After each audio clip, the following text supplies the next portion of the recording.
majority of the guys are doing great.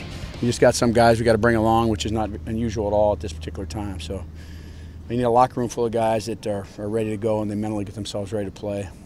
Use the mental toughness to get through tough times, and those things you learn, and we're working on. Mitch Hall, you talk every year about some guys who the light bulb kind of goes on for. Is he one of those guys that you're seeing that happen for him?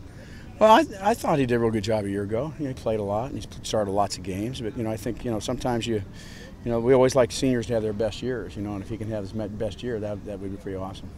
How's Morgan Stewart's progress? Is he? He's doing better. He's looking better and better. He's not there yet, but today he went without a red pullover on, and he got thudded a little bit and hit around a little bit, and that's just confidence for him. Rex is doing a great job controlling it to him, listening to him. He's a great competitor. So I mean, if you'd ever told me 2 months ago he'd be doing what he's doing right now, I'd say it's impossible. So I think we're all optimistic, but we ought to be cautious, and we got to be smart about what we do. Do you know whether he or Ian Simon's going to play in the scrimmage? I don't know anything about that. Gary, I think you've got 8 either true freshmen or redshirt freshman receivers. I mean, just as a group, are you happy with what you've seen out of them in a week? You have to remind me of that, didn't you? Huh? Yeah, it's a young core. It's a young group of guys, and we also, in about a 14-month period of time, I think we had to dismiss 3 guys from our.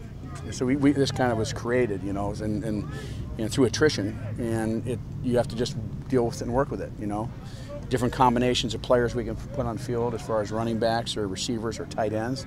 So we got to look at that. I think the receiving core, I think they're doing good, but they're just it's also just keep getting better and better, and we have to sort it all out. It's going to be good. I mean, there's a lot of good athletes there. There's no question about that. There's talented guys.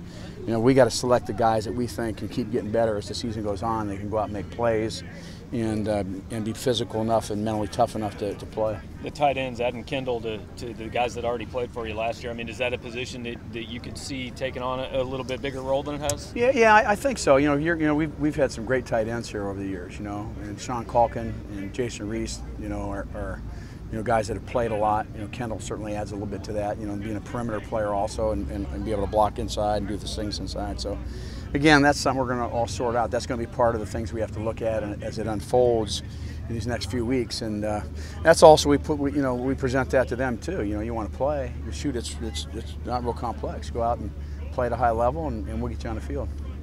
Coach, how does the experience of this offensive line kind of help the progression of some of the younger guys on this group as well? Well, I think that we have about 5 guys that play an awful lot of football here. A couple of them are played a high level amount. And that's good. I think that our deal is to get the younger players up ready to play. I mean, that's our goal. We're not worried about those guys. We got to get the second team guys or some third guys they be second team. Because these second team guys, can they say at the end right before our first game, this guy's very close to ready to play to win a championship. We do that at every position, but certainly with all those backup young offensive linemen, we need to bring them along, and that's our challenge at that position as well as every position.